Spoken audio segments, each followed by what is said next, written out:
Alan Mendelsohn, The Boy from Mars by Daniel Pinkwater. Chapters 27 and 28.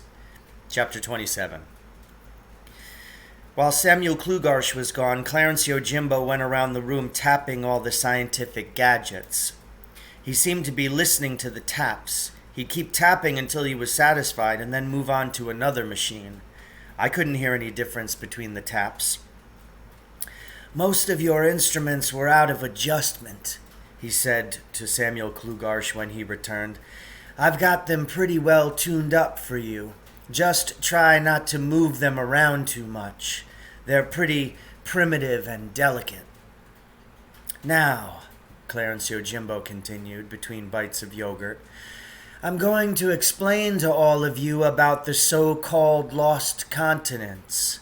It seems we weren't making much progress before, so I'm going to try to just blast right along, and maybe you'll get the general idea. People tend to believe only what they can see. That's perfectly natural and reasonable. But what if everybody saw in black and white, and you could see in color? Chances are no one would believe that colors existed. They might think you were crazy if you kept talking about colors, but the colors would exist just the same, even if not everybody could see them. Everybody with me so far?" We were. "Suppose I told you that I could see something that you couldn't see. Taking into account that I'm a Venusian and have already demonstrated that I am able to know things which I have no way of knowing, like the fact that today Samuel Klugarsh's undershorts are white with little red hearts on them." "That's absolutely right," Samuel Klugarsh said. "Would you be willing to concede, just for the sake of argument, that I can see things which ordinary Earth people can't see?" "Yes." "Okay. That's reasonable." "Okay," Clarence Yojimbo continued. "Having granted that I am able to see things that you can't, and having noticed that I am a really nice guy, besides which I have no reason to lie to you, are you willing to believe that, in addition to us four, there are others in this room?" For some reason, this idea struck me as sort of scary. I felt a shiver. "In fact," Clarence Yojimbo said, "there are a whole lot of people in this room. There are some people about 9 feet tall sitting around and drinking cups of Fleegix. There are also some people walking through here on their way to someplace else. There are also some people cooking. There are also some people making tables and chairs out of wood. There are also some people sleeping. What's more, the people drinking Fleegix can't see us, or the people walking, the people cooking, the people working, or the people sleeping. The people walking can't see us, or the people drinking Fleegix, or the people cooking, or the people working, or the people sleeping. Are you starting to get the picture?" "What's Fleegix?" Alan Mendelsohn asked. "It's a hot drink, similar to hot chocolate, usually served in a cup with 2 marshmallows and whipped cream," Clarence Yojimbo said. "But that's not the point. The point is that in the same space, there are at least 6 different bunches of people or beings doing different things and not interfering with any of the other bunches of people or beings." "What has this got to do with lost continents?" Samuel Klugarsh wanted to know. "Wait a minute," Alan Mendelsohn said. "I think I've got it.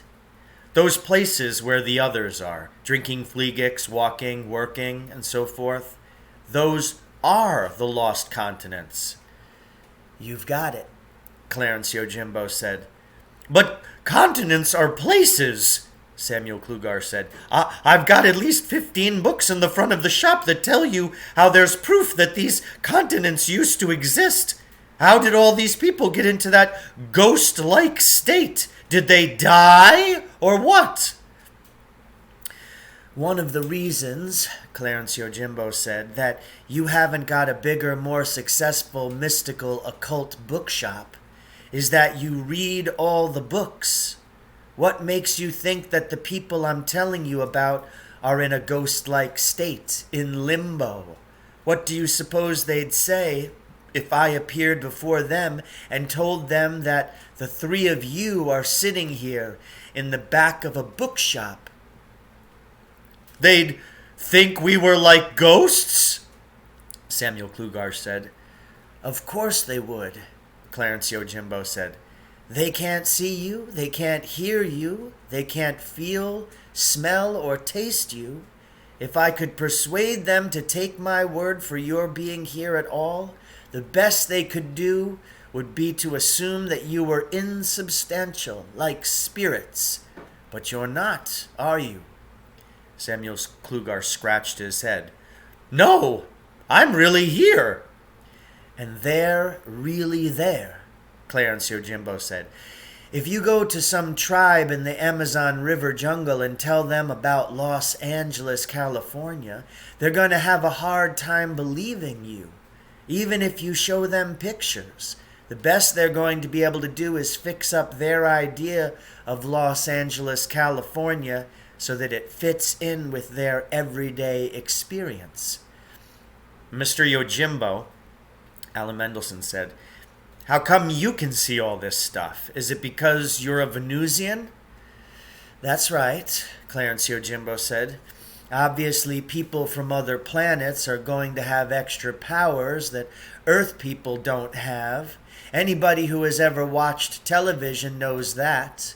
But, and this is interesting, there has always been contact between these different, let's call them planes of existence.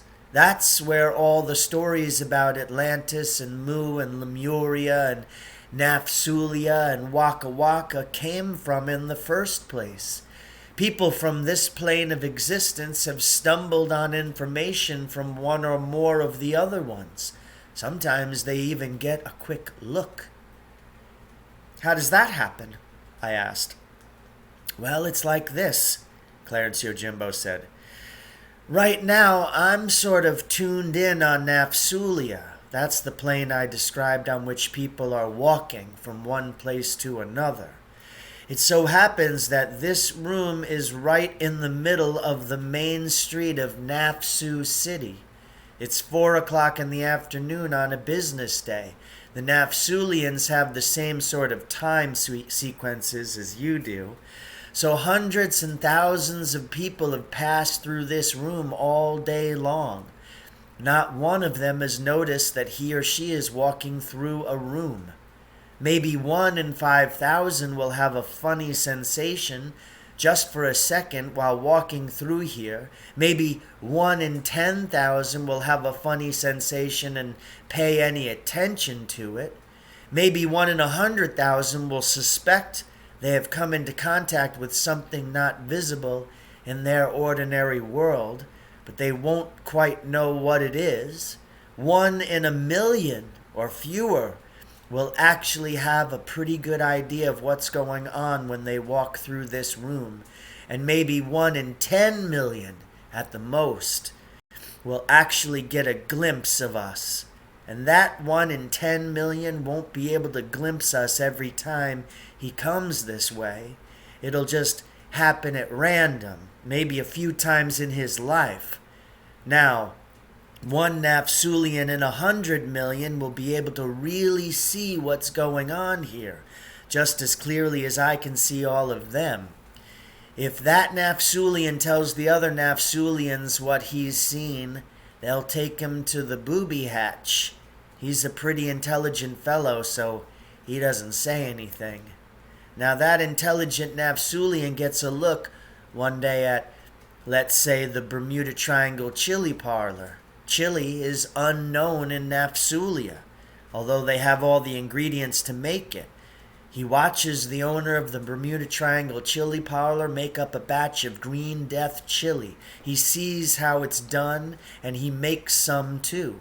The other Nafsulians love it, but they also know that nothing of the kind has ever existed or been thought of in Nafsulia. They want to know how the fellow who got it got the idea. He tells them that they made chili like that in Hogborough. Where's Hogborough? It isn't on any Nafsulian map. Nobody's ever heard of it. Yet there's the chili. It had to come from somewhere. Are you getting the picture? Yeah, I said. The Nafsulians assume that if Hogborough doesn't exist now, it must have existed in the past. Since it doesn't exist anymore, something must have happened to it.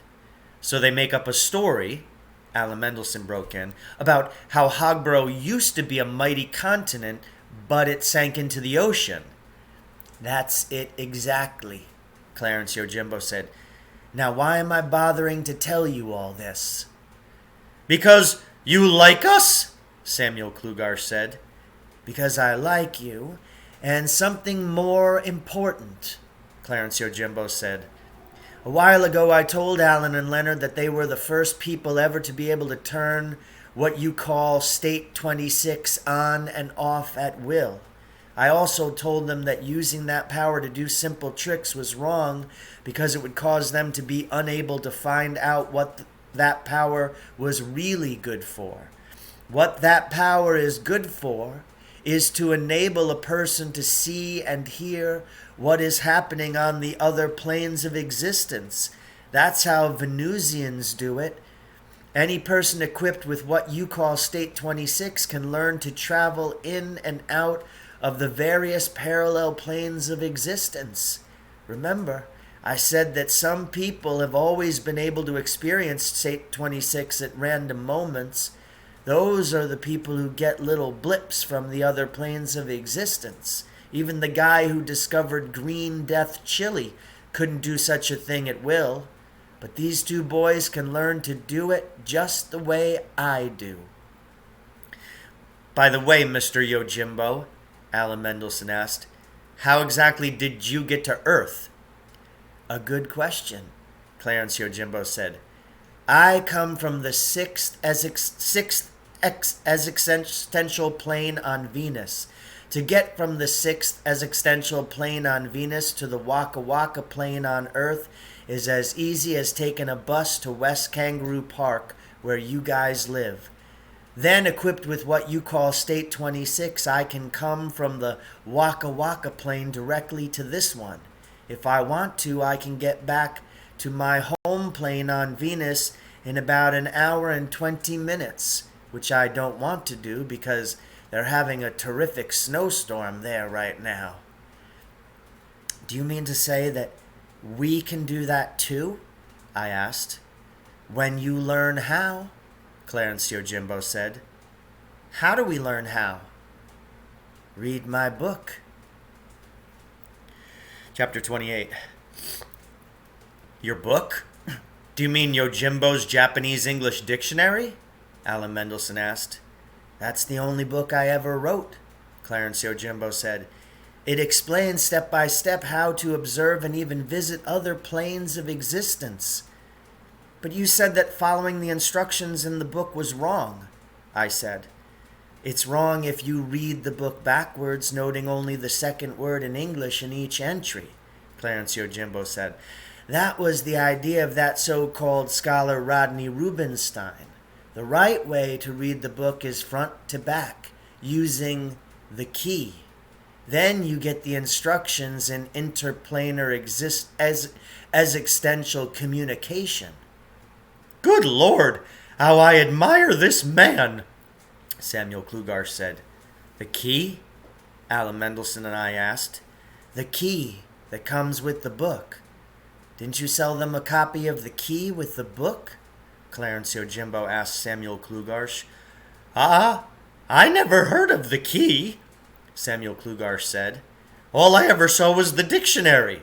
That's all Mr. Rubinstein sold me, along with the course in hyperstellar archaeology.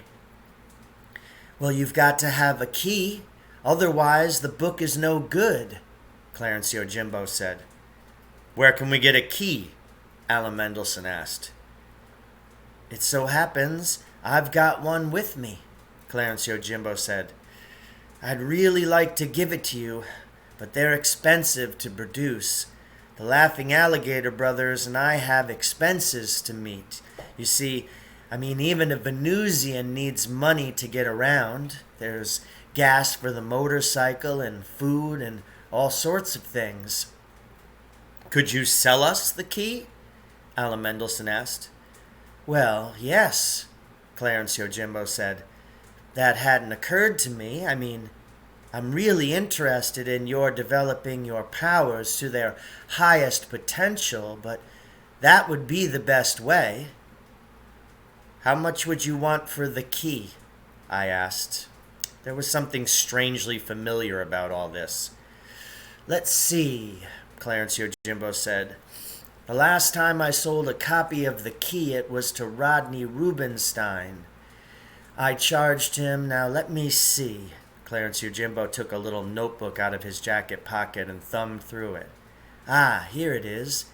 I sold him the dictionary and the key for $6,000. We could never pay $6,000, I said. Of course not, Clarence Yojimbo said. And this is entirely different. All I want from you boys is enough for the Laughing Alligators and me to get to New York City. You probably didn't know that we've got a folk singing group. We sing Venusian and Waka Wakian folk songs, and we've got an offer to do a week at a folk club in New York. All we'll need is, let me see. He dug a pencil out of his pocket and did some figuring in his notebook. $142.50. How's that sound? Like $6,000, I said. Really, I couldn't do it for a penny less, Clarence Yojimbo said. What's more, we have to start out tomorrow if we're going to get to New York in time. I was planning to maybe go back to the 6th existential plane of Venus tonight and see if I could borrow the money from my brother. But I really don't want to, what with the snowstorm and all. Besides, my brother is mad at me because I haven't paid him back the money I borrowed for the motorcycles. I just don't know where we'd get $142.50, I said. My comic collection is worth a lot more than that, Alan Mendelsohn said. But I don't know where I could sell it fast. William Lloyd Floyd at Maury's bookstore buys comics, Samuel Klugar said. Maybe he would be willing to make a fast deal. I'll tell you what, Clarence Yojimbo said. I'll take a chance. I won't go to the 6th existential plane of Venus tonight. Instead, I'll wait until tomorrow and meet you here at 2 o'clock sharp. Then if you've been able to raise the money, we'll leave for New York straight from here. If you can't do it, I'll go see my brother and we'll just have to break the speed laws getting to New York the following day. Fair enough? We said we guessed so. Okay, we'll meet tomorrow, Clarence Yojimbo said. Now I've got to go and rehearse with the Laughing Alligators. He headed for the door. Waka waka, he said. Waka waka, we all replied. So ends chapter 28, Alan Mendelsohn, the Boy from Mars.